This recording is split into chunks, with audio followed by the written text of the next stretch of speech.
इमाम फखरुद्दीन राजी रहमतुल्लाह ताला ने एक बड़ी प्यारी हदीस लिखी है। कहते हैं नबी पाक सल्लल्लाहु अलैहि वसल्लम के पास एक शख्स आया, उसने कहा या रसूलल्लाह मैंने कलमा पढ़ना है पर 4 चीजें हैं जो मुझसे छूटती नहीं और आप उनको हराम कहते हैं,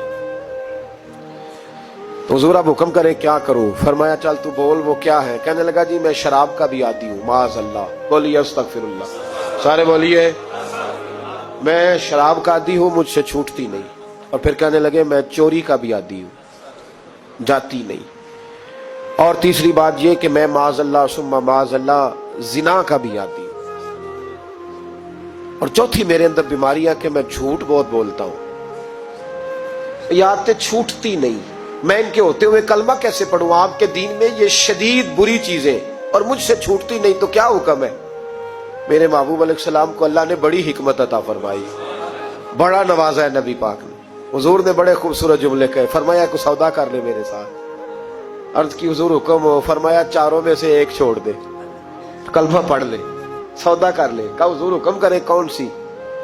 सहाबा कहता है अब हम घूम रहे थे कि ये क्या बात है, चारों चीजें हराम में कतई है। हुजूर कहते एक छोड़ दे, मैं एक वादा कर।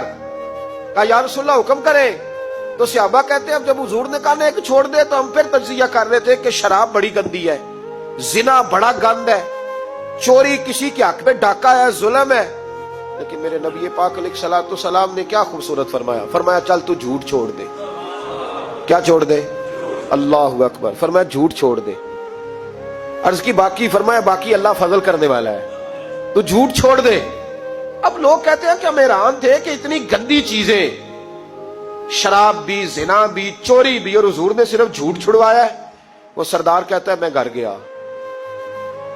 शराब की बोतल पे हाथ डालने लगा। दिल में ख्याल आया शराब पी के सहाबा के मजमे में जाऊंगा, तो अगर किसी सहाबी ने पूछा कि तूने शराब पी है, झूठ बोलूंगा तो नबी पाक के वादे का क्या बनेगा, और सच बोलूंगा तो उस महफिल नूर में बैठूंगा कैसे शराब पी के? कहते 2-3 दफा हाथ बढ़ाया पर मजा नहीं आया, मैंने पटखी दीवार के साथ बोतल, मैंने कहा ये तो गई, ये नहीं पीऊंगा आज के बाद। कहते फिर मैं बाहर निकला उस औरत के पास रात गुजारने जहां मुंह काला करना था। कहते जब पहुंचा तो उसने पहला सवाल पूछा, कहने लगी सुना है तू कलमा पढ़ गया है? कहते बस वजूद चकनाचूर हो गया। कहते बिजलियां दौड़ गई। मैंने कहा अगर झूठ बोलूं तो हुजूर के वादे का क्या बनेगा?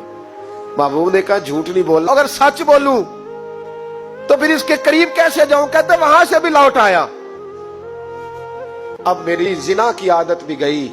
अगली शाम हुई तो सामने माल पड़ा था एक आदमी का, वो आदमी काफिल था, उस पे हाथ डालने लगा तो दिल में ख्याल आया ये सवेरे तफ्तीश भी करेगा, अगर पूछता पूछता मुझ तक आ गया कि तूने तो नहीं चोरी की तो झूठ तो मैं बोल ही नहीं सकता, हुजूर से वादा किया है, और सच बोलूंगा तो मेरी आबरू क्या बचेगी। कहते शाम एक दिन में गया, अगले दिन की शाम हुई तो सिर्फ सच की आदत अपनाई, मेरा जिना भी गया, मेरी चोरी भी गई, मेरी शराब कबाब भी गए। कहते तीसरे जाके दरवाजा रसूल पे बैठा, सहाबा बाकी अपना काम करते रहे, मैं सिर्फ मुस्तफा का चेहरा तकता रहा, मैं बस चेहरा तकता रहा। देर हो गई।